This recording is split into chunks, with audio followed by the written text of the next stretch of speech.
हिंसा और अहिंसा का निर्णय स्थान, अवसर, धर्म की स्थिति के अनुसार दिया जाता है, ना कि सार्वभौम। सार्वभौम अहिंसा का सिद्धांत नहीं चलेगा। हमारे धर्म का नाश करने आ रहा, हम अहिंसा व्रत लेकर बैठे, हमारी मर्यादा, हमारे राष्ट्र, हमारे धर्म का नाश करने जा रहा है, तो इस समय हिंसा ही अहिंसा से बढ़कर के भी है, ये समझना होगा। इसलिए बहुत विवेक परमार्थ में चाहिए। जो निवृत्ति परक साधक हैं उनके हृदय में अहिंसा धर्म का प्रादुर्भाव होता है, और अहिंसा धर्म भी अपना रूप अलग धारण करता है। जैसे वेन राजा ने भगवान के विरुद्ध आचरणों की स्थापना करनी चाहिए, तो संतों ने जो अहिंसा व्रत के परम पुजारी, उन्होंने उसकी हिंसा कर दी, क्योंकि उस समय हिंसा ही सबसे बड़ा धर्म है। और उसके शरीर से फिर मत कर भगवान पृथु को प्रकट किया। ये बड़ा सूक्ष्म विषय, धर्म बड़ा सूक्ष्म विषय है। दूसरा, सत्य। मन से जो सोचा गया, वाणी से वही बोला गया, आचरण में वही किया गया, उसे सत्यवादी कहते हैं। सत्य वचन में जरूर होना चाहिए। तीसरा, आस्तेय, चोरी ना करना, कभी भी किसी की चोरी ना करना, ये भगवान के भक्त में आ जाता है। चौथा, ब्रह्मचर्य। अगर गृहस्थ है तो संयम के अनुसार ब्रह्मचर्य, एक नियत समय के अनुसार ब्रह्मचर्य, विरक्त है तो आजीवन अखंड ब्रह्मचर्य, ये लक्षण प्रकट हो जाता है। पांचवा, अपैशुन, कभी किसी की चुगली ना करना।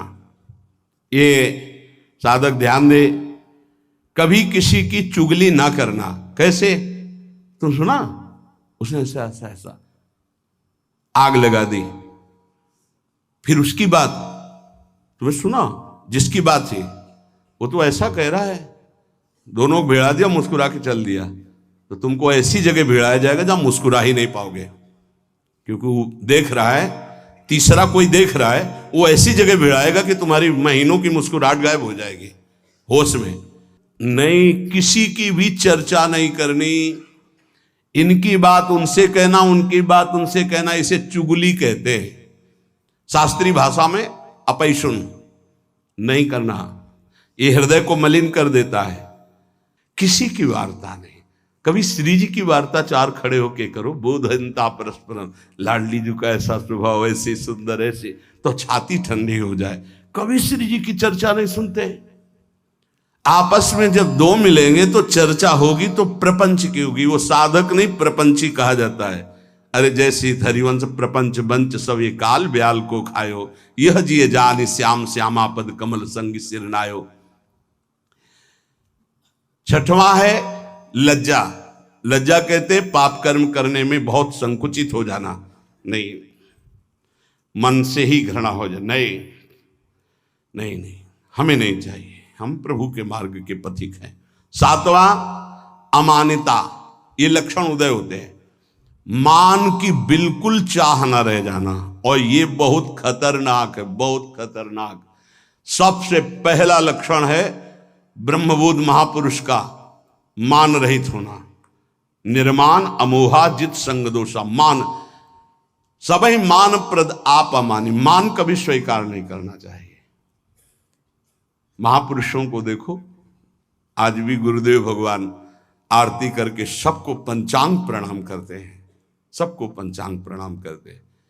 अपने लोग गुरु जी आचार्य चरण सर्वान वस्तुतया निरीक्ष परम स्वाराध्य बुद्धिर मम क्वाहम तुच्छा परम अधमा। आचार्य चरण क्या कह रहे? क्वाहम तुच्छा परम अधमा। सबको प्रणाम कर रहे हैं, गुरुदेव सबको प्रणाम कर रहे हैं, तो हमको शिक्षा लेनी चाहिए। अमानी ना मान देना, सब ही मान प्रद आप अमानी। ये अमानता, ये सातवां लक्षण उपासक के अंदर जागृत होता है। आठवां, पवित्रता। शरीर पवित्र, वस्त्र पवित्र, चिंतन पवित्र, व्यवहार पवित्र। छल कपट से व्यवहार दूषित हो जाता है। अरे बहुत बहुत, अगर आप भगवत मार्ग में, तो कभी ऐसा मत करना, क्योंकि जिससे कर रहे हो और आप उसके बीच में ईश्वर विराजमान है, उसी की आराधना के मार्ग में तो चले हो।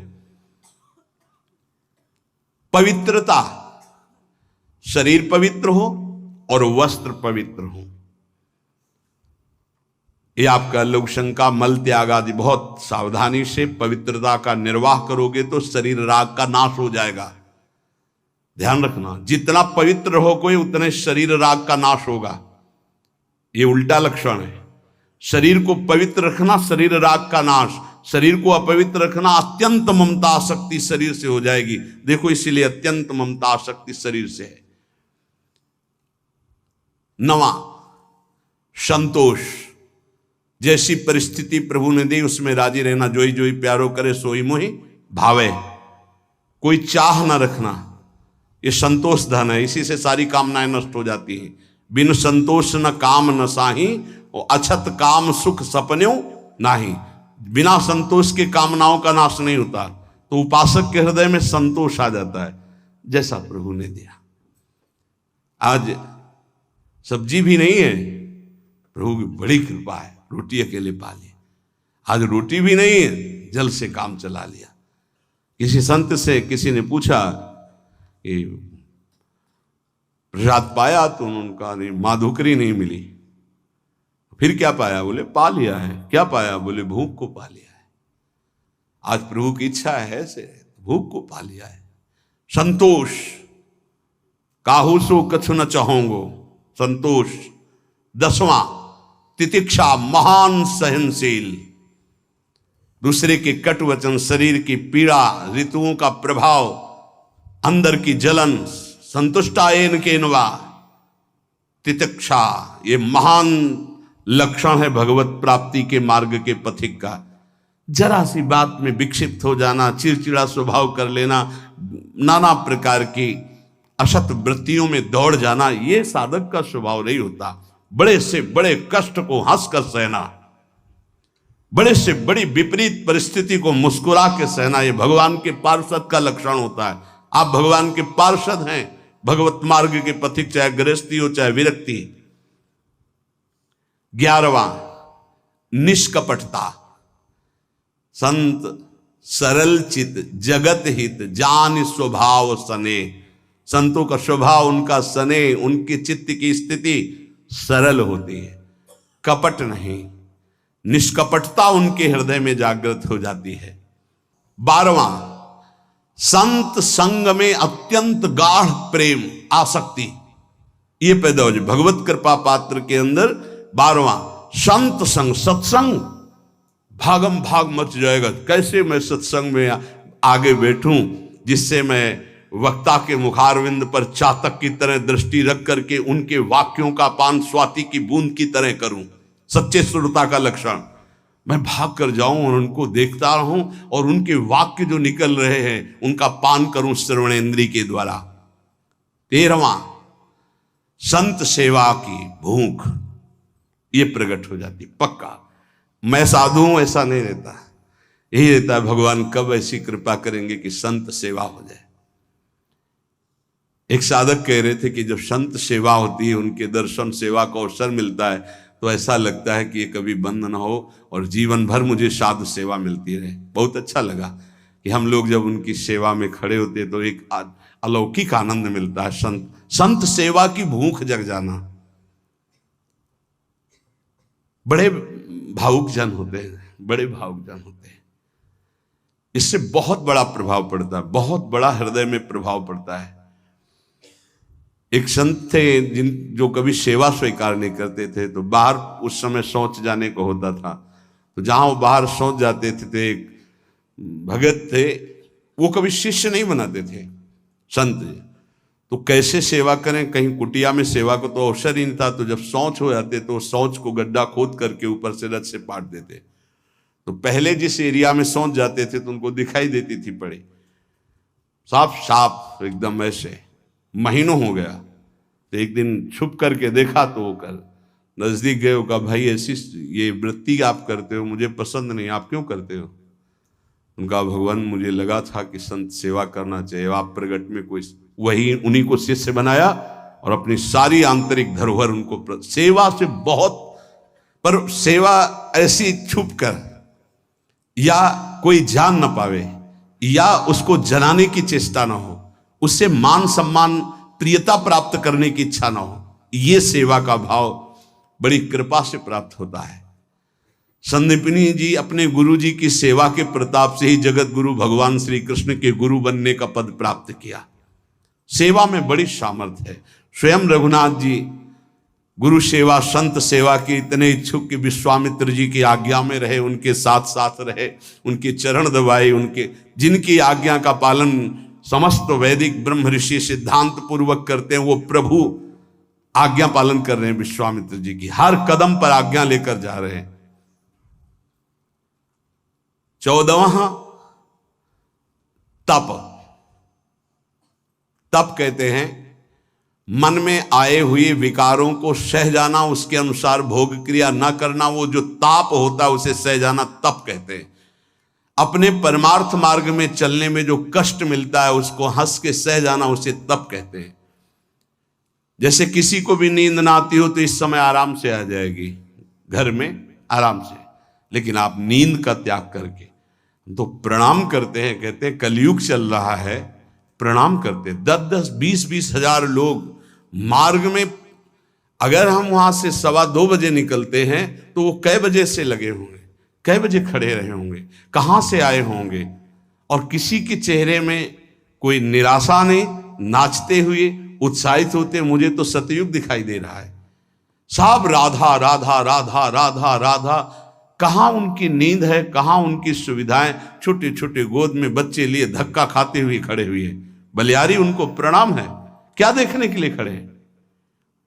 क्या मिल जाता है उनको? ना एक चाय मिलती, ना एक लड्डू मिलता है, ना उनको ऐसे भी तो नहीं होता कि, और ऐसे है भी क्या? आया क्या कुछ तुम्हारे पास है? ऐसे कुछ आया क्या? कुछ नहीं, कुछ नहीं। नहीं तो हम कर तो रहे नहीं, लोग ऐसे नहीं। अगर कुछ आया हो तो बताओ, कुछ नहीं आया। राधा राधा राधा आया, बोलो या ना बोलो, राधा राधा राधा कान में आया, श्रवण में सुना, तुम्हारा मंगल हो गया। कैसे भगवान की कृपा पात्र जन हैं। अपने तो संत नहीं है, संतों की चरण धूलि के आश्रित हैं। वो केवल संत दर्शन मात्र के लिए दूर दूर से गाड़ियों से आकर के रोड में खड़े। आप सच्ची मानिए, जब दृश्य देखिए वहां पार्क उधर से जब मुड़ते हैं तो दोना पत्तल कीचड़, जहां कूड़ा है वहां वो खड़े हैं। तो उनके चरणों में मन प्रणाम करता है कि उनको ये नहीं कि मैं कीचड़ में घुसा खड़ा हूं या ये अशुद्ध दोने पत्तल उनके ऊपर खड़ा हूं, वह कहीं से भी दर्शन हो जाए मैं खड़ा हूं। प्रणाम है। तप, अपने धर्म के पालन में जो कष्ट मिलता है उसको सहना। अपने धर्म के पालन में जो कष्ट है उससे, जैसे आप संयम से चल रहे हैं तो काम वेदना जागृत हो रही, कोई आपको कटु वचन कह रहा तो क्रोध वेदना आ रही, आप अपने परिवार के मोह का पोषण नहीं कर रहे तो मोह जला रहा है, आपके पास अर्थव्यवस्था नहीं तो लोभ आपको सता रहा है। कई तरह की ऐसी वेदनाएं ताप हैं, पर साधक उधर ध्यान न देते हुए वो भगवान की तरफ बढ़ता, उसे ही तपस्वी कहते हैं। भारी तपस्या इसे कहते हैं। 15वां स्वाध्याय, अपनी वाणी जी का गायन और शास्त्र सिद्धांतों का स्वाध्याय। ये अगर आप नहीं भी करते हैं तो सुनने को मिल रहा है आप सबको। स्वाध्याय करने की रुचि बढ़ जाती है। देखो, जिनका हृदय अपवित्र है, जब वाणी जी होगी यहां बैठेंगे नहीं, यहां नहीं बैठेंगे, आपको बाहर मिलेंगे, क्योंकि मन बर्दाश्त नहीं कर पा रहा वाणी जी के श्रवण में। और जिनका मन निर्मल है, शांत वाणी जी में दृष्टि, उधर गायन हो रहा, कान में पड़ रही, अहो भाग्य, बैठे रहो, ये बंद करो, जो उद्दंडता है मन की बंद करो।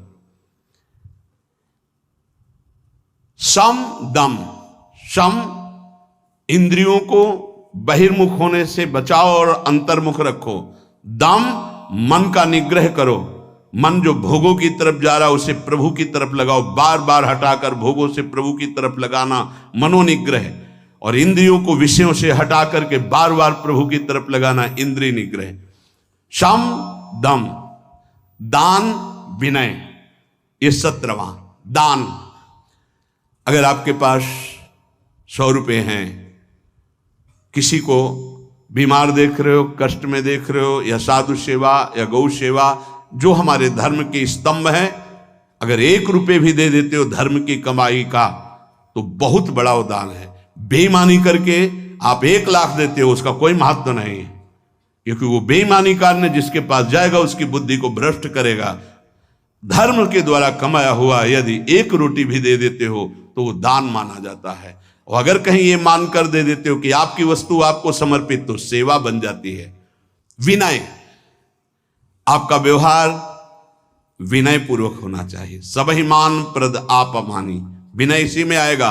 हंस बोले बहुमान दे, तरुषम सहनशीलता होए, परम उदार कहे सब कोई, सोच न मन कबहू करे। कब? जब वृत्ति भगवदाकार हो जाए तब। नहीं, पहले प्रवचन में कहा है कि नारियल जैसा स्वभाव होना चाहिए, ऊपर से जटिल और कठोर और अंदर से मृदु। अगर ऊपर से मृदु रखोगे तो घायल हो जाओगे। तुम्हारी सामर्थ्य नहीं कि माया के आक्रमण को सह पाओ। एक बार जो तुम्हारी तरफ देखे दोबारा प्रियता भरी नजर से ना तुम देखो ना वो देखे, जब तक भगवत साक्षात्कार। इसीलिए उत्तम साधकों को देखा गया गंभीर मुद्रा, हिम्मत ही नहीं पड़ेगी कि तुम उनसे संभाषण कर लो। पक्का तुम्हारी हिम्मत नहीं पड़ेगी कि बात करो। अगर तुम्हें श्री हरिवंश भी कहना तो एक बार सोचना पड़ेगा, वही जाकर सिद्धावस्था को प्राप्त होते। पहले ही व्यवहार में विनम्रता और हंस बोले बहुमान दे, तो तुम्हारी सामर्थ्य नहीं कि तुम व्यवहार के प्रेम को पचा पाओ। विनय। 18वां आर्जव। आर्जव कहते हैं सरलता को। अंदर की सरलता बहुत उत्तम है, बाहर की कठोरता अति आवश्यक है साधक के लिए। बहुत जरूरी है। अगर बाहर से सरल हुए तो धोखा हो जाएगा। ये इसीलिए शास्त्र अनुभवी जिज्ञासु तभी ले पाएगा जब अनुभवी मिलेंगे। नहीं तो शास्त्र को सरल होना चाहिए। तो कैसा सरल होना चाहिए? बहुत सावधान हृदय सरल होना चाहिए, बाहर बहुत विवेक पूर्वक। बिल्कुल कोई ऐसा सरल नहीं है कि साधक से आप संभाषण कर लें, ऐसा स्वभाव बनाना चाहिए। सरल हृदय, संत सरल चित्त। जरा शब्द पर देखिए, सरल चित्त, चित्त में सरलता हो, व्यवहार आपका निष्कपट निश्चल और व्यवहार थोड़ा शुष्क हो। कब तक? जब तक भगवत प्राप्ति न हो जाए। नहीं तो अगर शुष्क नहीं तो फिर रस में मक्खियां भनभनाने लगेंगी। आंतरिक रस बढ़ाओ, बाहर शुष्क रहो। जब बाहर ठाकुर जी श्री जी आदेश करें कि अब बहने दो रस की धारा, तो वो फिर संभाल लेंगे। 19वां दया। दया बिना साधु कसाई, दया करी तो आफत आई। ये उड़िया बाबा के ही वचन है। दया बिना साधु कसाई, दया होनी चाहिए, लेकिन वही दया तुम्हें मुक्त करेगी, वही दया तुम्हारे अंदर होनी चाहिए। दया का उल्टा क्या है? याद। भगवान की याद भुला दे ऐसी दया कभी मत करना, जैसा भरत जी ने किया। भरत जी ने दया किया और ममता साथ में जोड़ दी, भगवान का भजन छूट गया। अगला जन्म हिरण का बने तब भजन शुरू हुआ। दया करनी है, पर दयालु भगवान का स्मरण करते हुए जो दया हो जाए, ऐसी दया नहीं करनी कि भगवान का स्मरण छूट जाए, हम फंस जाएं उस दया में। बहुत ऐसी जगह है जहां दया में फंसा जाता है, फिर निकलना बहुत कठिन होता है, भगवान ही निकालते हैं। दया। और 20वां है प्रबल श्रद्धा। एक होती श्रद्धा, हमें आप पे बहुत श्रद्धा, प्रबल श्रद्धा। किसी के कुछ भी कहने पर भी हमारी श्रद्धा में कोई फर्क नहीं है, कुछ भी। जैसे श्री बलि जी की प्रबल श्रद्धा श्री भगवान पर। गुरुदेव कह रहे हैं कि इनको 3 पग देने को कहा है, तुम्हारी सारी संपत्ति नष्ट हो जाएगी, ये तुम्हें 1 इंच जगह नहीं छोड़ेंगे। ये त्रिभुवनपति भगवान हरि हैं, वापस ले ले संकल्प। मैं कह रहा हूं, प्रबल श्रद्धा, गुरुदेव की बात नहीं मानी। और प्रबल श्रद्धा, शाप दे दिया जा ईश्वर भ्रष्ट हो जा, फिर भी कोई भय नहीं, संकल्प किया। प्रभु ने अपना विस्तार किया, नाप लिया सब कुछ और फिर डांट लगाई। देखो प्रबल श्रद्धा, बोल 3 पग पृथ्वी दान के लिए कह रहा था, आप कहां? गुरु ने मना किया था, नहीं माना ना, बड़ा दानी बनता था। वरुण पास से बांध दिया जो प्रतिपल महान कष्ट देता है। अब बोल 3रा पग कहां पूरा करेगा? बलि जी की प्रबल श्रद्धा में कोई फर्क नहीं पड़ा। प्रहलाद जी के नाती हैं, महाभागवत प्रहलाद जी के नाती विरोचन पुत्र महाराज बलि। उन्होंने कहा प्रभु अभी तो आपको प्रणाम भी नहीं किया, हाथ बंधे नहीं, आपको प्रणाम करता। प्रभु हम अपने वचन से पीछे नहीं हटने वाले। 3 पग कहा था, 2 पग में सब नाप लिया, उतने ही बड़े बनो जितने बड़े में मांगा था, और 3रा पग मेरे सर पे रखो और मुझे नाप लो। 2 पग में संपत्ति और 3रे पग में संपत्तिवान को भगवान बिक गए। इसे कहते हैं प्रबल श्रद्धा। गुरु ने शाप दे दिया, गुरु ने मना किया, भगवान ने बांध दिया, कटाक्ष किया, पर श्रद्धा पे कोई फर्क नहीं पड़ा। इसे कहते हैं प्रबल श्रद्धा। 21वां विवेक। ये विवेक बहुत बड़ा साधक का बल होता है, ये कहीं फंसने नहीं देता, हर जगह से विवेक बचा लेता। बहुत सुंदर अस्त्र है विवेक, जो हर समय काटता रहता है। मोह, ममता, राग, काम, क्रोध, लोभ, मद, सबको काट के भगवान की प्राप्ति कराने में बहुत बड़ा हाथ है विवेक का। और ये विवेक किसी बाजार में नहीं मिलता, ये केवल साधु समागम में मिलता है। बिन सत्संग विवेक न होई, और राम कृपा बिन सुलभ न सोई। बिना सत्संग के विवेक नहीं होता, बिना राम कृपा के सत्संग नहीं प्राप्त होता। 22वां दृढ़ वैराग्य। दृढ़ वैराग्य त्याग कहते हैं। भोग सामग्री की भोगने की इच्छा है, पर भोगूंगा नहीं क्योंकि भगवत प्राप्ति करनी है, इसे त्याग कहते हैं। भोग सामग्री की भोगने की इच्छा का ही नाश हो गया है। भोग सामग्री आसपास है लेकिन नहीं, इच्छा ही नहीं है, उसका नाम वैराग्य है। दृढ़ वैराग्य, यहां से लेके ब्रह्मलोक तक के किसी भी भोग की सामर्थ्य नहीं कि उस उपासक के मन को ललचा दे, चलायमान कर दे, उसे दृढ़ वैराग्य कहते हैं। ये जागृत हो जाता है। 23वां एकांत सेवन की रुचि, अंतर्मुख। एकांत सेवन की रुचि, अंतर्मुख। बाहर के लिए कमरे की बात नहीं है, यहां कमरे में भी बैठकर आप एकांत नहीं रहेंगे यदि अंतर्मुख नहीं है। विषय चिंतन कर रहे हैं तो आप बाहर ही हैं, एकांत नहीं। एकांत अपने इष्ट के चिंतन में निरंतर लगे रहना। 24वां किसी भी तरह का कोई भी परिग्रह न रखना अपने लिए। कोई भी परिग्रह अपने लिए नहीं रखना। जिसने आज दिया है वही कल देगा। जो पूरे विश्व का भरण पोषण करता है वो इस शरीर का भी भरण पोषण करेगा। चिंता क्या करनी है? हम अपने कर्तव्य का पालन करते हैं, चिंता नहीं। हम प्रभु की आज्ञा में अपने जीवन को समर्पित करते हैं, भोगों की संग्रह में नहीं। अपरिग्रह, अपरिग्रह 2 प्रकार का होता है। एक बाहर से लिया हुआ दान और एक अंदर चिंतन। ना हमें भोगों के, अगर आज जो है ये खाने को मिल जाता, अगर ऐसा वस्त्र मिल जाता, ऐसा ऐसा, ना अंदर से चिंतन और बाहर से प्राप्त होने पर जितना हमारे शरीर का भरण पोषण, इसके अलावा नहीं है, हमें नहीं चाहिए। अगर वो उस पर महत्व बुद्धि है तो परिग्रह, परिग्रह है तो भगवान के अनुराग में बाधक है। अपरिग्रह बाहर और आंतरिक दोनों जगह से आशा शून्य हो जाना। आशा ही परमम दुखम, नैराश्यम परमम सुखम, अपरिग्रही का लक्षण है। बिना आशा के जो भोग प्राप्त हुआ है उसमें भी पहले विवेक के द्वारा देखना है कि धर्मयुक्त है कि नहीं, फिर विवेक के द्वारा निर्णय करना है साधना में सहयोगी है कि नहीं, फिर कितनी आवश्यकता है उतना उपभोग करना। 25वां समाधान। कई बार कहा है सत्संग में कि साध्य और साधन के विषय में साधक का समाधान हो जाना चाहिए।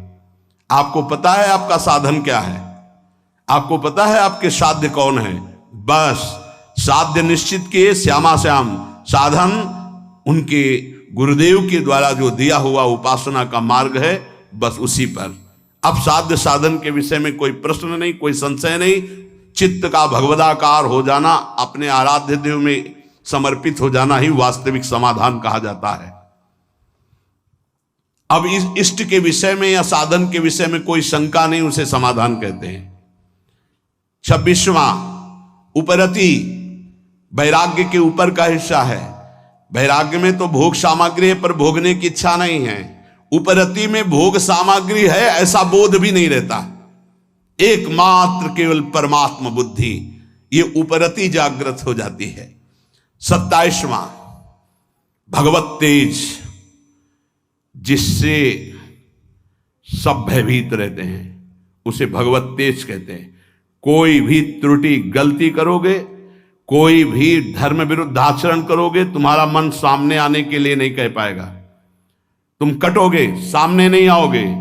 तुम्हारा अगर ज्यादा अपराध बन गया तो निंदा करने लगोगे, द्वेष करने लगोगे गुरुजनों से, क्योंकि तुम्हारे नाश का कारण बनेगा। भागवतिक तेज, जैसे श्री कपिल जी महाराज से सगर के जो 60,000 पुत्र थे, वहां आश्रम में घोड़ा बंधा हुआ था, उनको तो पता ही नहीं था, ध्यान में थे, किसी ने बांध दिया। उनको लगा कि इन्होंने तो उपद्रव मचा दिया, तो केवल देखा था, सोचा नहीं था। इतने में सब के सब भस्म हो गए। इसे भगवत तेज कहते हैं। दूसरा भगवत तेज का स्वरूप, घोर विषयी पामर नीच आचरण करने वाले की चित्त वृत्ति का परिवर्तन करके परमार्थ पे खड़ा कर देना, भगवत मार्ग में चला देना, इसको भागवतिक तेज कहते हैं। ये तेज महापुरुषों में अपराधियों के अपराध को रोक देना, मलिन वृत्ति को उठाकर भगवदाकार कर देना, ये जो तेज है ये भक्त में जागृत होता है, संतों में जागृत होता है। इसी से जगत मंगल होता है, इसी तेज से। जैसे किसी एक वैज्ञानिक ने कल, डॉक्टर कैंसर के और विज्ञान संपन्न थे, उन्होंने कहा मेरा विज्ञान आपकी इस प्रवचन में एक बात जो आई उसको स्वीकार नहीं करता कि किसी संत ने थूक दिया तो कैंसर ठीक हो गया। मैं उसका बहुत बड़ा मर्मज्ञ हूं कैंसर का। उसका ऑपरेशन किया जाता है, फिर वो बढ़ता ही रहता है, वो मार के ही छोड़ता है, चाहे 1-2 वर्ष 4 वर्ष उन्हें मरना पड़ता है। पर आपने कहा कि कैंसर का उन्होंने थूक दिया तो कैंसर ठीक हो गया, तो तुम्हें आश्चर्य लगा, तुम्हारा ज्ञान विज्ञान काम नहीं करता। तो एक साथ में और बात सुनी होगी कल कि उन्होंने फिर अपने पैर पे उसके लिया, और उस पैर में वो कैंसर इतना बढ़ा कि उसको अपना चरण जो है वो कटवाना पड़ा। पूरी बात सुनोगे तो प्रश्न उत्तर नहीं होगा। अब तुम्हारे अंदर ये सामर्थ्य नहीं कि तुम दूसरे के प्रारब्ध को ट्रांसफर कर लो अपने ऊपर, लेकिन उन महापुरुषों में सामर्थ्य है, इसे भगवत तेज कहते हैं। तुम विज्ञान पढ़ लिख कर बुद्धि की धरा से प्राकृतिक वस्तु के केवल जानकार हो सकते हो, लेकिन जिसने बुद्धि सच्चिदानंद में लगा दी है वो अपराकृत दिव्य चिदानंद भाव को तुम प्राकृतिक बुद्धि से कैसे तौल सकते हो? तुमको क्या पता? अगर हम ये घटना बता दी तो तुम्हें समझ में आ रहा नहीं, हजारों के दोषों और पापों को स्वयं संत लेकर कुछ संकल्प से, कुछ भजन से, कुछ भोग कर नष्ट करते हैं, कर रहे थे और करते रहेंगे। तुम्हें क्या पता है इसको? तुम्हें पता है जो भगवान के भजन में लगे हुए हैं उनके प्रारब्ध की धज्जियां तो भजन से उड़ जाती हैं। वो जो क्षण क्षण कष्ट भोगते रहते हैं, ये शरणागति का प्रभाव है। आपको स्वीकार करके आपके सारे पापों को भस्म करते, तभी आप कदम आगे बढ़ा पाते हो परमार्थ में। इस रहस्य को बताया नहीं जाता। ये जितने बड़े बड़े महापुरुष हैं जिनकी शरण में अपने लोग होते हैं, वो पहले हमारे प्रारब्ध को भोगते हैं, उसको काटते हैं भजन के द्वारा, तप के द्वारा। जो प्रबल होते हैं उनको शरीर में भोग करके, ये विज्ञान क्या जान पाएगा इस विषय को? आज भी करह में पत्थर पूज रहा जिसमें बाबा रामदास जी बैठकर भजन करते थे। कैसे तुम संतों की विज्ञान जान पाएगा, संतों की महिमा? क्योंकि जितनी तुम बुद्धि लगा रहे हो वो सब प्राकृतिक ब्रह्मा के द्वारा रची हुई है, और जहां ब्रह्मा की भी बुद्धि काम नहीं करती है जैसे भगवान बाल रूप जो जब थे तो सखा भी बने और बछड़ा भी बने। उन भगवान में जिनकी बुद्धि लगी उनको कैसे जाना जा सकता है? कोई आश्चर्य नहीं है। संत जन भगवान के विधान में अपने मन को रखते हैं। नहीं तो हम आपको सच्ची बताएं, विश्व में उनके जो हृदय की बात है तो ना कोई रोगी हो ना कोई माया में फंसे। भाई जी हनुमान प्रसाद पोद्दार जी से कहा आप भगवत साक्षात्कार करा सकते हैं, उनका पक्का। लेकिन प्रभु का ऐसा विधान नहीं हम सच्ची कहते हैं, किसी से नहीं कहते कि भजन करो, हम सबको राधा कृष्ण के दर्शन करा देते हैं। पर मालिक का विधान नहीं है, क्योंकि मालिक जैसा खेलना चाहता है जमूरा वैसे ही उसके साथ खेलेगा। हम उनके दास हैं। प्रहलाद जी ने स्पष्ट देख लो, नरसिंह भगवान से कहा मुझे आपकी कृपा है पर्याप्त, मुझे नहीं चाहिए अब कोई वरदान। आपके चरणामृत और नाम जप आपकी कथा से हमारा सब हो जाएगा। हम इनके लिए रो रहे हैं जो माया में फंसे इनको। तो भगवान ने बुला के लाओ किसी को जो बैकुंठ चलना चाहता हो। ये कोई नहीं तैयार हुआ बैकुंठ में, कोई नहीं तैयार हुआ। सच्ची मानो, संत जो भगवत प्राप्त महापुरुष हैं अभी भगवत साक्षात्कार करा दे, पर आपके अंदर चाह नहीं है, आप माया में आ सकते। एक सूकरी मिली, सूकरी से कहा कि तू यहां कितना कष्ट सह रही, चल बैकुंठ। बोले चल तो तू बैकुंठ, लेकिन यहां जो विष्ठा मिलता बैकुंठ में मिलेगा? बोले नहीं, वहां नहीं मिलेगा। बोले नहीं जाना बैकुंठ। हमारी आसक्ति विष्ठा तुल्य भोगों में इतनी हो चुकी कि हम बैकुंठ को भी तिरस्कृत कर रहे हैं। कर रहे हैं, देख लो, ये जीवन भगवान की प्राप्ति के लिए मिला है। संतों की सामर्थ्य में संशय नहीं है, हम उनके सामर्थ्य का सदुपयोग करना नहीं जानते। अगर करुणा में संतों की आज्ञा पे केवल चल दो तो परम पद प्राप्त हो जाए, प्रिया प्रीतम प्राप्त हो जाए, ये उनमें तेज जागृत होता है। 28वां क्षमा, बड़े से बड़े अपराधी को क्षमा कर देना, ये संत स्वभाव में। 29वां महान धैर्यशाली। 30वां अद्रोह, किसी से कभी भी कहीं भी दुश्मनी नहीं उनकी होती।